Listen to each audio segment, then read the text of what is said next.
So we welcome to you Raunak Munot, the co-founder of Bombay Shaving Company, Trove Experiences, and now also a restaurant owner in Pune.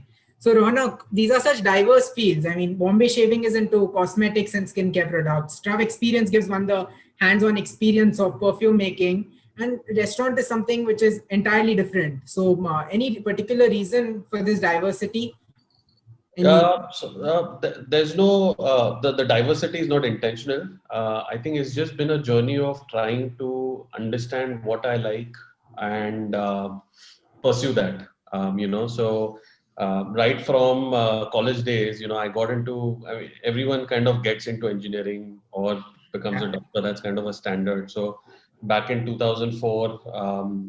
The family and I, we all kind of collectively decided that polymer engineering, there's good scope in the future. UDCT is or ICT now is a great institution. So this might be a good place to, pursue an engineering. I did that, but in the second year itself, I realized, okay, sitting in a lab mixing chemicals is not really my cup of tea. It's not something I truly enjoyed. Right.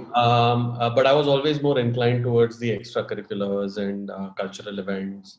So I think kind of this whole inclination towards great experiences, and good brand storytelling kind of started right in ICT back then. Oh, I don't know if you still face this issue, but back then at Matunga station, if we had to take a cab, we couldn't tell them boss UTCT jana ya UICT jana hai. We same, had to tell same. them Khalsa College or Don Bosco, and then wahan se thoda aage. So this always kind of irked us back then also, and we said, you know what? Anyways, we don't have all the other popular engineering fields like computer science, IT, mechanical, civil, etc. It's a fairly niche institution. But what can we do to kind of put ourselves out there more, bring more people into the institution? And since a lot of us had an inclination towards the cultural side of things, the extracurricular side of things, we decided, we need to have a intercollegiate festival.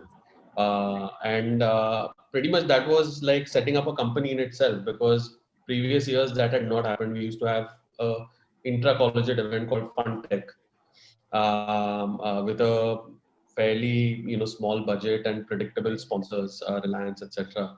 And we said, you know what, no, this needs to become 10x bigger. We need to get 50 colleges in, and there was a vision, in Bombay, this has to be one of the three big cultural events like Mudai, Malar, and Manzar. That was sort of the idea back then, and we had a team of 140 people working. That was the first experience in fundraising, because we had to go to people that we wouldn't raise funds from in previous years, and that is something I really enjoyed. And for a brief time, I thought, okay, maybe event management is kind of what I'm liking, but over time, I realized it was building that experience of and building a brand through an experience is kind of what I was leaning towards. And so after that, I decided to pursue a master's in creative brand management. Really take up this whole branding, advertising thing a little more seriously. So went to the US, did a master's, worked over there for 5 years with Audi of America, Jaguar Land Rover, did online marketing. And then an opportunity came up to set up a men's grooming company in India. A friend called, said there's men are becoming more conscious about how they look and how they present themselves, and there's a growing opportunity in here. So do you want to come back and build the brand? So again, it was about building the brand. And what was more appealing to me was we were trying to turn shaving into an experience. It's not just like satasat karke niklo. It's like immerse in the mundane activity, but like make it like your me time in the morning. And there's a whole regimen that you follow, and it's the box comes nicely, etc., etc. So there's always been this common theme, I think, looking back at the journey, and doing something in this experiential entertainment and travel space was particularly something that I wanted to, I just loved it. And so, when the time was right, I decided, okay, I'm going to step back from an operational role at Bombay Shaving Company and focus my efforts on Trove Experiences. So over there, we are curating all sorts of interesting activities. The millennial generation wants to do more interesting things. They don't just want to go to restaurants, bars, malls, and movies. They want something more meaningful. So we create and curate experiences like mixology, farm to table, perfume making, stargazing, all sorts of interesting activities under Yeah. one platform, and we're collaborating with interesting artists Well, on your ICT, I mean, Manzar Aim really worked. I don't know if it has become, it has not become as big as Mood Eye, but it has definitely become yeah. bigger over the years. I mean, we had great artists come in, like I think a couple of years back. Right. So In our it has first year, we definitely. had Shankar Ehsaan Loy come in. So Oh, and that back then in 2007, they were much bigger.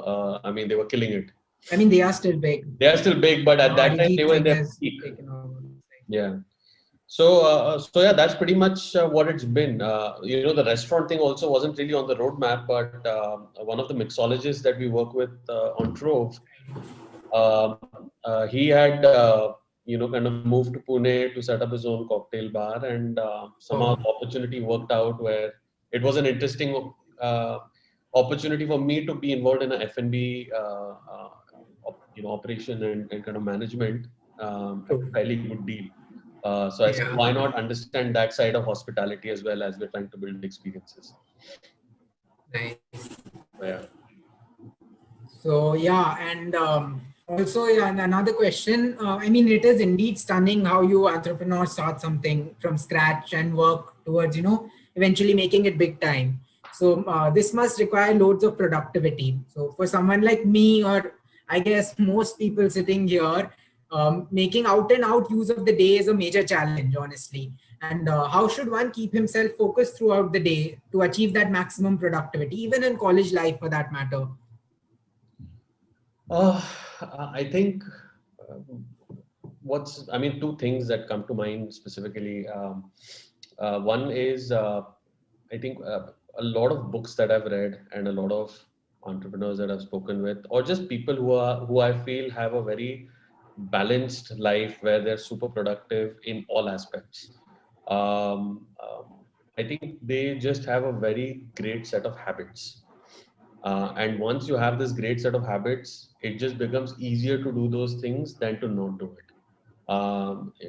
There are some really interesting books on this. The Power of Habit is one which I would highly recommend. But there are several others that refer to the same themes. That people who are really productive have just made it a habit to be productive. So it's just automatically happening. So I think you just have to start small and figure out, okay, what is one change that I can bring about? Maybe start waking up a little earlier. Maybe reading is really important, and especially reading about people who've done well or have succeeded. I think great habits is one, and then second is proactive goal setting. So I'm a big fan of to-do lists. I've been making them for the longest time. And what I realized over time is that list is becoming increasingly longer, and I tend to tick off the easier ones first. Yeah. उसमें भी laziness आता ही है थोड़ा बहुत. It happens. It happens. Yeah, so I mean, I read somewhere that instead of using a to-do list, you should create a success list. What oh, is the one thing that you can do today that will make you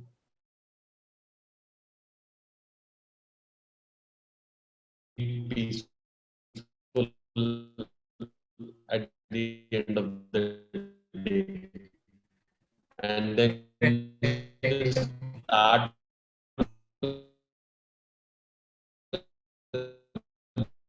that everything is around like, okay, this is the time I'm going to work, just meeting time with family.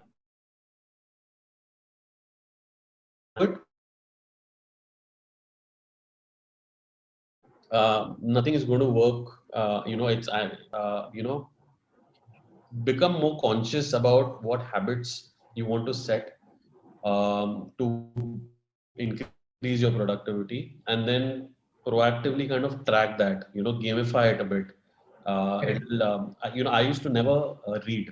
That's one thing I wish I always started much earlier in life. But after leaving Bombay Shaving Company, rather when I decided that over the next 6 months I'm going to step back from Bombay Shaving Company and set up Trove, I was like, I need one good habit early in the morning, which will set the tone for the day. I should feel productive right out of kind of, just after waking up. And I said, I've never really read books, but what if I start reading 20 pages every morning. First thing, half an hour, 45 minutes, that's what you're going to dedicate to. I can, an average book is 250, 300 pages. I can finish a book in 2 weeks, and I can do 2 books a month, 25 books a year. And that is so because I broke it down into like simple goals. In the last 1.5 years, 90% of the days I followed that. And since then, I've read about 40 odd books.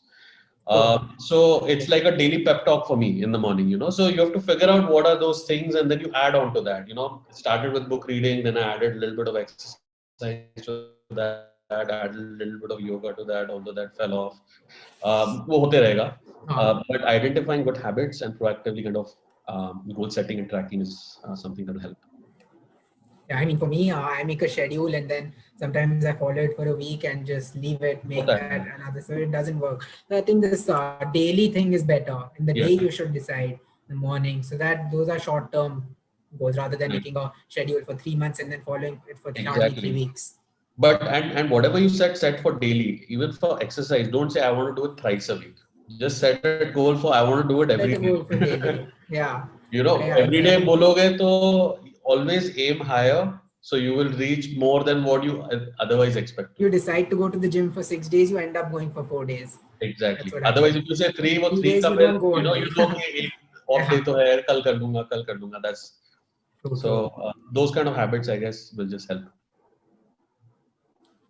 And one last question. I mean, so what piece of advice would you give us chemical engineers who are aspiring to become entrepreneurs? What should motivate us to become the same? I mean, what should be that motivation factor for someone who's not really into entrepreneurship, but how should he or she start thinking about it? Uh, I think first you need to question why do you want to be an entrepreneur? I don't think it's becoming with all the media hype around entrepreneurship and talking about all the success stories. I think wanting to be an entrepreneur is probably not the right approach. You want to figure out solutions to certain problems that you've identified. And if solving those problems requires you to be an entrepreneur and set up a whole company around it, then great. And then things will slowly kind of fall in place. So, what you should actually do some self introspection and understand, are you really that kind of enterprising person who likes to solve problems? Or are you someone who is happy given certain orders and like do the best job you can at whatever has been decided for you? And there's nothing wrong with that as well. But just don't become an entrepreneur for the sake of becoming an entrepreneur. It's cool, it's a company, I will report to no one, and ऐसा वो सब all that will die within 2-3 weeks. But it is what you're trying to change, what you're trying to solve. That is what will keep you going. And then build a good mentor network around that. So whether it's ex-students, whether it is friends, parents of friends who've done well, identify people who you can proactively reach out to and discuss. I think that proactivity is important, Right. and everything else you will figure out because there is no playbook.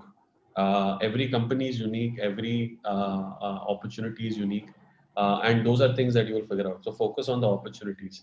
And I think in terms of motivation, I feel like maybe I don't have the full picture, but even in ICT, I feel like we usually just celebrate a few select people all the time through the years. But there are so many more success stories coming out True. of ICT. And I think platforms like this podcast and there need to be ways to celebrate that more.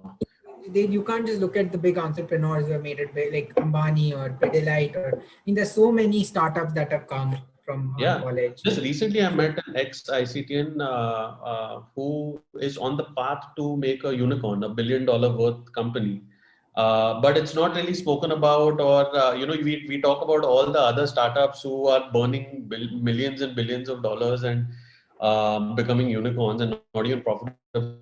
And here's someone who's kind of done that with extreme profitability. So we need to celebrate all these stories more and more.